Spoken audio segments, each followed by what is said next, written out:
नमस्ते स्टूडेंट, स्वागत है आपका हमारे चैनल में। तो आज हम पढ़ेंगे क्लास 11 की मैथ, जिसकी एनसीईआरटी का हम चैप्टर नंबर फर्स्ट, जिसका नाम है समुच्चय। इसकी एक्सरसाइज 1.3 हम इस वीडियो में कवर करेंगे। तो चलिए शुरू करते हैं। रिक्त स्थानों में प्रतीक, यानी कि ये है उपसमुच्चय। किसका प्रतीक है? उपसमुच्चय का। और ये है उपसमुच्चय नहीं है का प्रतीक, ठीक है, को भर कर सही कथन बताइए, ठीक है, यानी कि ये सही कथन हमें बनाना है। 2, 3, 4।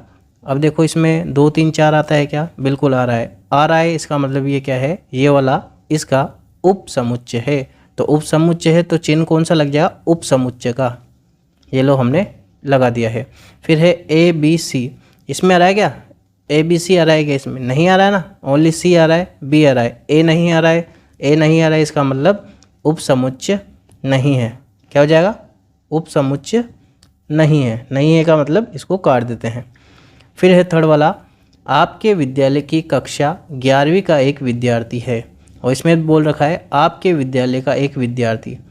अब विद्यालय के विद्यार्थी में ही तो एक विद्यार्थी होगा जो कि क्लास 11 का होगा ना। तो इसका मतलब ये क्या हो जाएगा? इसका उपसमुच्चय हो जाएगा। और उपसमुच्चय को हम इस प्रकार दर्शाते हैं।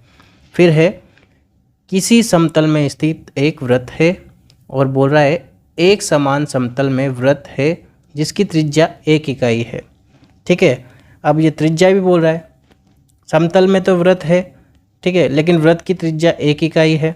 अब इकाई से तो कोई संबंध ही नहीं है यहाँ पर। तो अगर वृत्त होता तो चल जाता, लेकिन यहाँ पर 1 इकाई है, तो यहाँ पर 1 इकाई नहीं है। तो क्या हो जाएगा? ये उपसमुच्चय नहीं होगा, ठीक है। फिर अगला है किसी समतल में स्थित एक त्रिभुज। क्या है? किसी समतल में स्थित एक त्रिभुज। और ये बोल रहा है किसी समतल में स्थित एक आयत। अब त्रिभुज अलग है और आयत अलग है। त्रिभुज और आयत एक जैसे होते हैं क्या? नहीं, अलग अलग होते हैं ना, भिन्न भिन्न होते हैं। इसका मतलब ये उपसमुच्चय नहीं होगा। फिर है किसी समतल में स्थित एक समबाहु त्रिभुज है। और यहाँ बोल रहा है किसी समतल में स्थित एक त्रिभुज है। अब त्रिभुज के अंदर ही समबाहु त्रिभुज होंगे, आपको याद है, क्योंकि त्रिभुज का ही एक रूप है समबाहु त्रिभुज, ठीक है। तो ये क्या हो जाएगा? इसका उपसमुच्चय हो जाएगा। फिर है एक समप्राकृत संख्या है। x क्या है? एक समप्राकृत संख्या है। और x क्या है? एक पूर्णांक है। अब पूर्णांक के अंदर ही तो समप्राकृत संख्या आती है ना। पूर्णांक के अंदर ही समप्राकृत संख्या आती है। तो इसका मतलब ये उपसमुच्चय हो जाएगा। फिर अगला है क्वेश्चन नंबर 2। इसमें हमें बताना है जांच कीजिए कि निम्न कथन सत्य है या असत्य है। अब सत्य है या असत्य है ये हमें बताना है। ए बी इसका उपसमुच्चय नहीं है क्या? है यहाँ पर उपसमुच्चय, लेकिन हमें बोल रहा है नहीं है। तो ये क्या हो जाएगा? कथन असत्य हो जाएगा, क्योंकि उपसमुच्चय है लेकिन ये मना कर रहा है। तो कथन क्या हो जाएगा? असत्य हो जाएगा। ये बोल रहा है ए ई, ठीक है, उपसमुच्चय है किसका? अंग्रेजी वर्णमाला का एक स्वर है। अब स्वर में ए ई आई ओ यू, तो ये आ रहा है ना, आ रहा है, इसका मतलब ये क्या हो जाएगा? उपसमुच्चय हो जाएगा। और ये कथन क्या हो जाएगा? सत्य हो जाएगा। उपसमुच्चय है 1, 2, 3 किसका उपसमुच्चय? 1, 3, 5 का। अब यहाँ पर देखो 2 आ रहा है क्या? इसके अंदर नहीं आ रहा है, इसका मतलब नहीं होगा। तो नहीं होगा, इसका मतलब ये तो बोल रहा है होगा, लेकिन यहाँ हो ही नहीं रहा है। इसका मतलब कथन क्या है? गलत है, असत्य है। अब ए इसका उपसमुच्चय क्या? बिल्कुल है, क्योंकि यहाँ पर ए आ रहा है, ठीक है। तो ये क्या हो जाएगा? उपसमुच्चय हो जाएगा। फिर अगला है ए बी सी, इसके अंदर है क्या? बिलोंग्स, यानी कि इसके अंदर है क्या? अंतर्गत आता है क्या? आता है ना। तो क्या हो जाएगा? बिल्कुल सत्य हो जाएगा। ये कथन क्या हो जाएगा? ये सत्य हो जाएगा, राइट, ठीक है। अगला देखते हैं। देखो यहाँ पर क्या है? x संख्या 6 से कम एक समप्राकृत संख्या है। 6 से कम है और सम है और प्राकृत संख्या है। तो क्या हो जाएगी? 2 और 4, ठीक है। और ये बोल रहा है एक प्राकृत संख्या है जो 36 को विभाजित करती है। 36 को विभाजित कौन कौन करेगा? ठीक है, 1 से कर देंगे हम।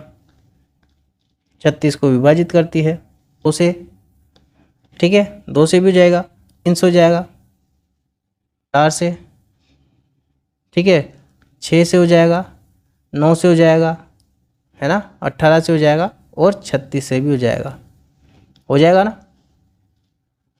तो ये देखो 2 और 4 भी आ रहा है क्या इसके अंदर?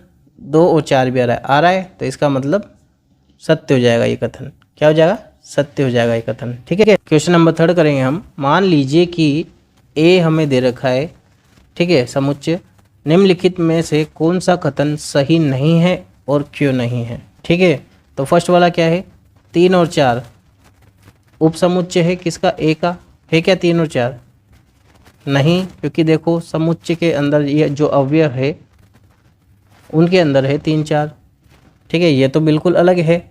ये क्या है? अवयव में आ गया है। उपसमुच्चय तो अलग लिखते हैं, लेकिन ये तो अवयव के अंदर लिखा हुआ है, तो ये उपसमुच्चय नहीं होगा। तो ये क्या हो जाएगा? गलत हो जाएगा कथन। ठीक है, फिर है 3 4 ए के अंदर है क्या? अवयव है ना? बिल्कुल है, तो ये सही हो जाएगा। अंतर्गत, इसका मतलब क्या होता है? अंतर्गत है, यानी कि ए के अंतर्गत ही तो है ना 3 और 4, तो सही हो जाएगा। फिर ये बोल रहा है 3 और 4 उपसमुच्चय है ए के। 3 और 4 ये अब इसके अंदर है, डबल कोष्टक दे रखे हैं ना, इसके अंदर है, तो डबल कोष्टक के अंदर ही है ये, तो ये क्या हो जाएगा? राइट हो जाएगा। ठीक है, फिर अगला है 1 जो है अंतर्गत आता है ए के, आ रहा है क्या? बिल्कुल आ रहा है, तो ये क्या हो जाएगा? सही हो जाएगा। फिर है 1 उपसमुच्चय है क्या 1 का? है क्या? नहीं, उपसमुच्चय नहीं है, अवयव है। उपसमुच्चय तो क्या होते हैं? अलग अलग लिखे जाते हैं। ठीक है, ऐसे ऐसे लिखे जाते हैं इस कोष्टक में, लेकिन ये तो एक में लिखे हुए हैं, तो ये तो समुच्चय है, उपसमुच्चय नहीं है। ओ 6th वाला करेंगे हम। 1 2 5 उपसमुच्चय क्या 1 के? उपसमुच्चय नहीं है, अवयव है ना, तो ये उपसमुच्चय नहीं होगा। ठीक है, उपसमुच्चय नहीं होगा। अब 1 2 5 इसके अंतर्गत है क्या 1 के? तो देखो 1 2 5 इसके अंदर ही आ रहा है, समुच्चय के अंदर। देखो यहाँ पे 1 2 5 के अंदर आ रहा है। ठीक है, ए के अंदर आ रहा है ये, तो क्या हो जाएगा? ये राइट हो जाएगा। फिर है 1 2 3 उपसमुच्चय है क्या 1 के? है क्या? 1 2 3 उपसमुच्चय है क्या? तो नहीं है, क्योंकि यहाँ पे तो अवयव है, उपसमुच्चय नहीं है। जो 5 है वो अंतर्गत आता है क्या ए के? तो ये ध्यान रखना, 5 ए के अंतर्गत है क्या? नहीं है ना, क्योंकि 5 एक क्या है? समुच्चय है, और ए के अंदर तो हमारे अवयव लिखे हुए हैं, तो इसका मतलब ये भी क्या हो जाएगा? गलत हो जाएगा। पूरा ए समुच्चय का समुच्चय है 5, नहीं हो सकता, उपसमुच्चय हो सकता है, समुच्चय का समुच्चय नहीं होता है, इसलिए ये गलत हो जाएगा। ठीक है, 4th है निम्न समुच्चयों के सभी उपसमुच्चय लिखिए। इसके उपसमुच्चय हमें लिखने हैं, तो उपसमुच्चय लिखने के लिए एक फॉर्मूला था क्या? 2 की घात n। ठीक है, इससे पता लग जाता है। तो देखो यहाँ पर क्या है? n का मतलब होता है जितने अवयव है, अवयवों की संख्या। तो यहाँ पर 1 है, तो 2 की घात 1 2, तो 1 तो हो जाएगा हमारा a। ठीक है, कितने उपसमुच्चय हो जाएंगे? एक तो हो जाएगा a और दूसरा हो जाएगा 5, क्योंकि एक 5 भी होता है। ठीक है, अब यहाँ पर है 2 है, तो 2 की घात 2, तो कितना होगा? 4। तो इसके कितने उपसमुच्चय हो जाएंगे? 4। एक तो हो जाएगा a, एक हो जाएगा b, एक हो जाएगा ab, ठीक है, और एक हो जाएगा 5। ठीक है, 5 भी होता है। फिर अगला है 1 2 3, तो 2 की घात 3 कितना होगा? 8 हो जाएगा। तो 8 हो जाएंगे, तो लिखेंगे हम। पहला तो हो जाएगा 1, ठीक है, दूसरा हो जाएगा 2, तीसरा हो जाएगा 3। ठीक है, फिर चौथा क्या हो जाएगा? 1 2 साथ में, फिर 1 3 3, ठीक है, फिर हो जाएगा 1 2 3, कितने हो गए? 1 2 3 4 5 6 7, और एक हो जाएगा 5। ठीक है, तो ये हो गया है। अब अगला करेंगे 5 का। तो 5 के देखो, 5 के लिए क्या हो जाएगा? 5 ही हो जाएगा, इसका कोई उपसमुच्चय नहीं होगा। ठीक है, नहीं होगा ना, ठीक है, ये ख़त्म हो जाएगा। फिर है 5th वाला क्वेश्चन। a के कितने अवयव है यदि a बराबर 5 है? कितने अवयव होंगे इसमें? देखो, क्योंकि 5 है, और 5 क्या होता है? एक रिक्त समूह होता है। ठीक है, रिक्त समूह होता है, तो उसके उपसमूह होंगे क्या? नहीं होंगे। तो ठीक है, n की संख्या कितनी हो जाएगी? उसमें 0 हो जाएगी, क्योंकि उसमें अवयव नहीं होंगे। और 2 की घात 0 यानी कि कितना होगा? एक ही अवयव होगा, और वो अवयव कौन सा होगा? ओनली सिर्फ 5 होगा। ठीक है, निम्न को अंतराल रूप में लिखिए। अब हमें इनको अंतराल के रूप में लिखना है। क्या बोल रहा है? x बिलोंग्स टू r, यानी कि x किसके अंतर्गत है? एक प्राकृत संख्या है। ठीक है, और कहाँ से? -4 से तो बड़ी है, और 6 से छोटी है या बराबर है। छोटी है या बराबर है, जहाँ भी बराबर का ये चिन्ह आ जाए तो वहाँ पर कौन सा कोष्टक लेगा, चौकोर वाला कोष्टक लगेगा। ठीक है, और कहाँ तक है, 6 तक है। ठीक है, और कहाँ से है, -4 से, तो इधर क्या लग जाएगा, छोटा कोष्टक लग जाएगा। ठीक है, जहाँ पर बराबर आ जाए वहाँ पर तो चौकोर कोष्टक, और जहाँ पर बराबर नहीं आए वहाँ पर छोटा कोष्टक का हम प्रयोग करेंगे यहाँ पर अंतराल के अंदर। ठीक है, ये बोल रहा है x एक प्राकृत संख्या है और -12 से लेकर के -10 तक है। ठीक है, तो दोनों में कौन सा कोष्टक आ जाएगा, छोटा वाला। -12 से कहाँ तक है, -10 तक, तो ये लो, बस इतना सा करना है, इसको अंतराल के रूप में लिखना है जो। अब ये बोल रहा है x प्राकृत संख्या है और क्या है, 0 के से छोटा है या फिर बराबर है। तो बराबर लग रहा है तो हम कौन का कोष्टक लगाएंगे, चौकोर कोष्टक, और इधर क्या लिख देंगे, 0। ठीक है, और अगला क्या है, 7 है। ठीक है, यहाँ पर बराबर नहीं लग रहा तो कौन सा कोष्टक आया, छोटा कोष्टक आ जाएगा। अगला है x क्या है, एक प्राकृत संख्या है जो कि 3 से तो बड़ी है या बराबर है और 4 से छोटी है या बराबर है। ठीक है, बराबर है इसका मतलब कौन सा आएगा, चौकोर कोष्टक आएगा, और 3 और 4, क्योंकि यहाँ पर भी 3 दे रखा है और उधर 4 दे रखा है, तो ये हमारा इसका आंसर हो जाएगा। फिर है 7वां नंबर, निम्न अंतरालों को समुच्चय निर्माण रूप में लिखिए। अब हमें अंतराल दे रखे, हमें इनको किस रूप में लिखना है, समुच्चय निर्माण के रूप में लिखना है। ठीक है, तो हम लिखेंगे, सबसे पहले तो हम क्या करते हैं, x सच डेट x। ठीक है, अब यहाँ पर देखो x क्या है, ये प्राकृत संख्या ही है ना, तो x belongs to r, x क्या है, एक प्राकृत संख्या है। ठीक है, और देखो कहाँ से है, -3 और 0 यहाँ दे रखा है, यानी कि -3 से तो क्या है, बड़ा है x का मान, और किससे छोटा है, 0 से छोटा है, और यही हमारा क्या हो गया, इसका समुच्चय निर्माण रूप में हमने लिख दिया है इसको। अब यहाँ देखो दोनों तरफ कौन से कोष्टक लग रहे हैं, चौकोर, यानी कि इसमें बराबर भी आएगा। ठीक है, तो क्या लिखेंगे हम, x सच डेट x, जो कि है x क्या है, एक प्राकृत संख्या है। ठीक है, जिसका मान क्या है, 6 से तो बड़ा है या फिर बराबर है x का मान, और छोटा है या फिर बराबर है किससे, 12 से, और ये हो जाएगा हमारा समुच्चय। फिर है इधर तो छोटा कोष्टक है। ठीक है, और इधर है बड़ा कोष्टक, तो इधर तो बराबर लगेगा और इधर बराबर नहीं लगेगा, तो यहाँ लिख करके देखते हैं हम, 6 छोटा है। ठीक है, x से 6 छोटा है ना x से, और x क्या है, छोटा है या फिर बराबर है 12 के, इधर तो लिख दिया हमने, और इधर क्या लिखते हैं हम, x क्या है, एक प्राकृत संख्या है, और ये हमारा हो गया इसका समुच्चय का निर्माण। ठीक है, यहाँ पर भी हम लिखेंगे x क्या है, एक प्राकृत संख्या है। ठीक है, क्या है, ठीक है, यहाँ पर है -23 और 5, इधर है बड़ा कोष्टक, इधर है छोटा कोष्टक, तो हम क्या करेंगे, x सच डेट x क्या है, एक प्राकृत संख्या है, इसका मतलब क्या है, x एक प्राकृत संख्या है। ठीक है, अब यहाँ बीच में लिखेंगे x, और इधर तो देखो कौन सा, बस ओनली एक ही चिन्ह आएगा, बराबर का चिन्ह नहीं आएगा, और इधर आएगा बराबर का चिन्ह।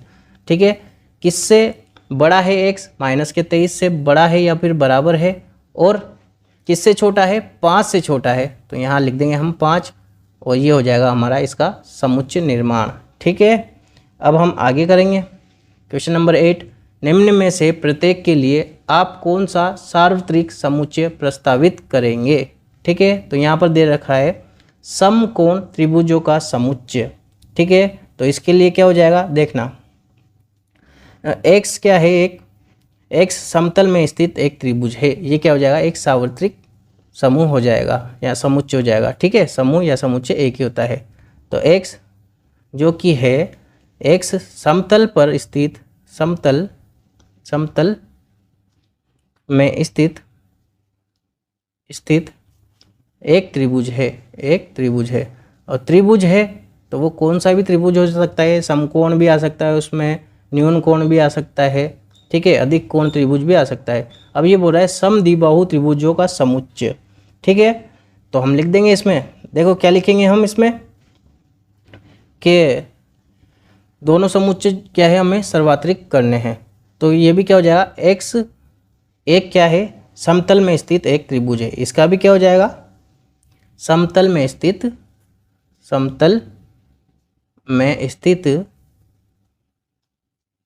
एक त्रिभुज है। बस, क्योंकि दोनों त्रिभुज है, इसमें समद्विबाहु त्रिभुज है और इसमें समकोण त्रिभुज है। और सार्वत्रिक समुच्चय क्या होते हैं? जिसमें सारी चीज़ें आ जाए, जिस समुच्चय में सारे समुच्चय आ जाए। यानी कि अब किसके बारे में बात हो रही है यहाँ पे? त्रिभुजों के बारे में। तो इसके अंदर सारे त्रिभुज आने चाहिए। तो हमने लिख दिया कि समतल में स्थित एक त्रिभुज है। अब त्रिभुज कोई सा भी हो सकता है, समकोण भी हो सकता है, न्यून कोण भी हो सकता है और अधिक कोण भी हो सकता है। क्वेश्चन नंबर 9 करेंगे हम। समुच्चय ए बराबर हमें दे रखा है 1, 3 और 5, बी बराबर दे रखा है 2, 4, 6 और सी बराबर दे रखा है 0, 2, 4, 6, 8। इनके अवयव हमने देख लिए हैं। इन तीनों समुच्चय ए बी सी के लिए निम्न में से कौन सा सार्वत्रिक समुच्चय लिया जा सकता है? सार्वत्रिक समुच्चय वो समुच्चय थे जिनके अंदर सारे समुच्चय विराजमान हो, यानी कि उसके अंदर आए। ठीक है, तो देखो ये सारी चीज़ें आनी चाहिए, ये सारे जो इसके अवयव है ये उसके अंदर आनी चाहिए। देखो यहाँ पर 8 भी है, यहाँ पर 8 है क्या? कहीं पर नहीं है, तो ये नहीं होगा, नहीं होगा ना सार्वत्रिक, क्योंकि 8 भी आना चाहिए जब भी होगा। 5 तो होगा ही नहीं, बिल्कुल भी नहीं होगा ना। ठीक है, अब देखो 0, 1, 2, 3, 4, 5, 6, 7, 8, 9, 10। देखो 1 से 3, 1, 3, 5, 2, 4, 6, 0, 2, 4, 6, 8। ठीक है, देखो सारी संख्या आ रही है इसके अंदर। ठीक है, जो सारे समुच्चय है वो सब इसके अंदर आ रहे हैं, तो ये क्या हो जाएगा? सार्वत्रिक समुच्चय हो जाएगा। ठीक है, अगला है 1, 2, 3, 4, 5, 6, 7, 8। ठीक है, अब यहाँ पर देखो इसमें 0 भी आ रहा है, यहाँ पर 0 आ रहा है क्या? नहीं आ रहा है। एक भी अगर संख्या नहीं आए या अवयव नहीं आए तो वो नहीं होता है सार्वत्रिक, तो ये सार्वत्रिक नहीं है। सो आई होप आपको वीडियो पसंद आई होगी। अगर पसंद आए वीडियो तो वीडियो को लाइक करना। अगर आप हमारे चैनल पे नए हो तो नीचे लाल कलर का सब्सक्राइब बटन है, उसको प्रेस कर देना। उसके जस्ट पास बेल आइकन भी है, उसको प्रेस कर देना, ताकि फ्यूचर में जो भी वीडियोस आने वाली है उसके नोटिफिकेशन आपको बराबर मिल सके। हम मिलते हैं हमारी नेक्स्ट वीडियो में, तब तक के लिए बाय, टाटा, जय Hind. By the sounds I'm breathing in, hold tight, chemicals collide. Hold tight, hold tight. Dripping lights paint the sky.